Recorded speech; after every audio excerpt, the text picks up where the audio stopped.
Hey peeps. Right, so it's been quite a while since I've given an update on my Crassula obliqua, but safe to say he has done an incredible amount of growing and is looking absolutely fantastic as opposed to when I got him. And of course I will link a video in the description if you want to see what he looked like when I did get him. So he's done a lot of growing. As you can see, let's give you a nice close-up. All these new leaves here. It's just gorgeous. This is why it's called the tricolour, by the way, because it's got the green, the white, and when it gets a little bit sun-stressed, you see those beautiful pink tips that are starting to appear. They're going to get a little more pronounced as the summer progresses, providing I give him enough light, but all in all looking fab. So these are some of the original leaves that were on the plant when I got it. And you can see here it's got some burn and rust damage. So from here upwards is how much it's grown in just over a year. So it's lovely to see that it's growing new leaves and outgrowing some of the damage that it came with. And this of course as well is all new. Look how beautiful that is. The camera would focus. Look at how beautiful.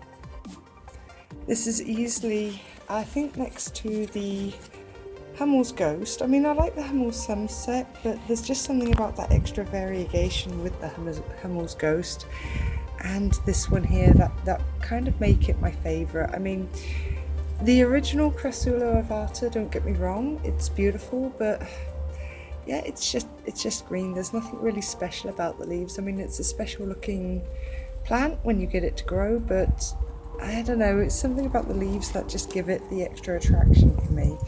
I mean, the same goes with the golem. I mean, I love the golem, and I would absolutely love a variegated golem, but again, you know, it's the variegation. What can I say? They grow a little bit slower, but I think they are totally worth the patience. So that being said, I thought this would be a nice example, or well, a nice excuse I should say, not an example, to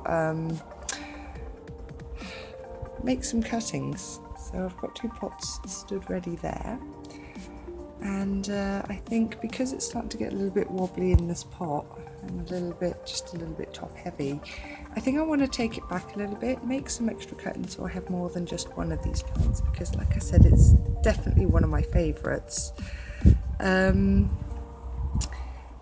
then that gives me something to update you guys on as well, and you guys can watch the cuttings grow with me, providing they take. I hope they take. They should take.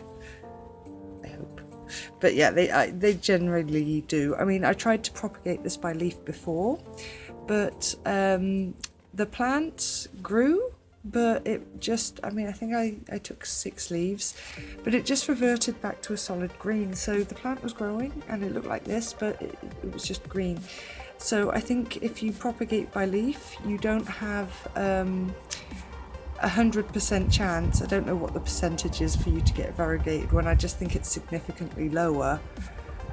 So I think the safest bet is to do stem cuttings. So I think I'm going to do one here, maybe take this branch back a little bit as well, but we'll see in a minute. So I'm just going to take a minute to think, and then we shall get cutting. Okay, so one place I know I'm going to cut for sure is above this rust damaged leaf here. I'm going to take this new growth here as a cutting, but underneath you can see there's not one but 2 shoots either side, so I think I'm going to leave those 2 shoots on but cut this growth above it, and we'll see what happens there. I mean, I can always change my mind and take this one off later, but I'm going to be sparing with my cuts. And I think for sure this branch here I'm just going to take back to this node here and then leave the rest. So Alrighty, so I've made the cuts here and left those two branching there.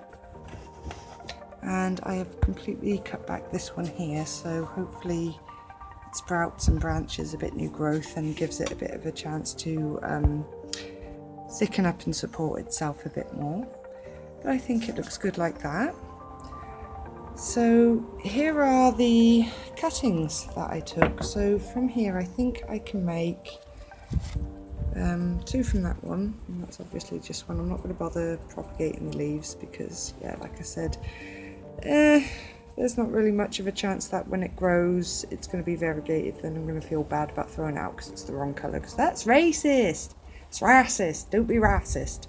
So I'm just going to nip that in the bud and just throw out the leaves that I take off to give it some places to sprout some roots. So I'm just going to go ahead and separate these. And what I think I'm going to do, don't faint, I know I said in my last Jade video that this is Sparta and survival of the fittest and all that, but I think I'm actually going to give these guys just a little bit of time to callus over. I mean, they're not that thick, so I think I'm going to leave them go for about an hour or so and then pop them in the pot there, just to be super cautious. I mean, it's something that I don't usually do, but I love this plant so much that I really want to increase my success chances. Okay, so they're all separated, and all in all I got actually 4 cuttings. So I think what I'm going to do is a little experiment to show callusing over versus not callusing over. Now, both these soils are dry. I've just mixed it up so there's no water added. However, what I'm going to do is I'm going to take this piece here, because it's not so pretty. I'm going to take this piece here and I'm going to put it in this pot here, and then these two I'm going to leave callus over for about an hour or so and then put it in here. So we'll catch up in a little bit. But derp, almost forgot to put these in. It kind of defeats the object of experimentation if I don't allow them to cross over. So here you go. The wound is looking fresh. Just made the cut. I'll show these guys as well.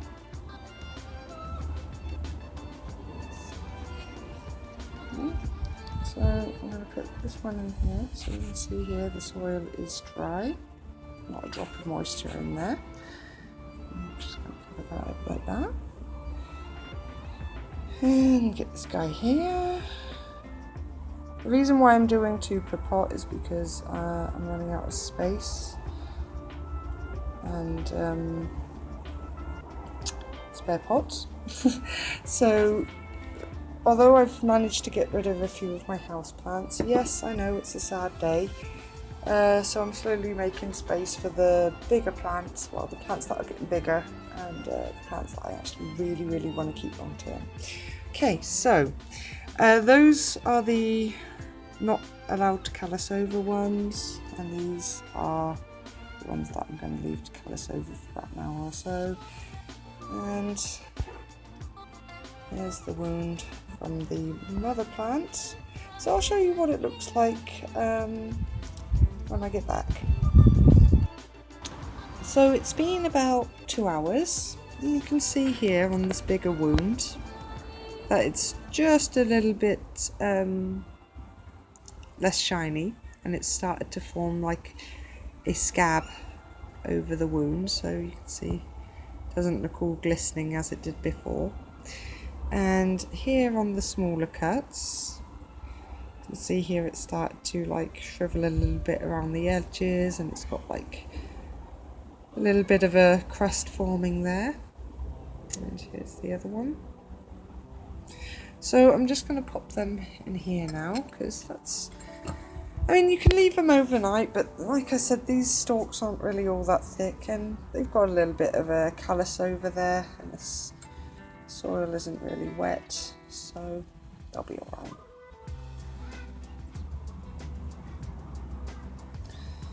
I'm just going to pop them in. Obviously, when they get a bit bigger, I'll give them their own pots, but I think they'll be fine here for now.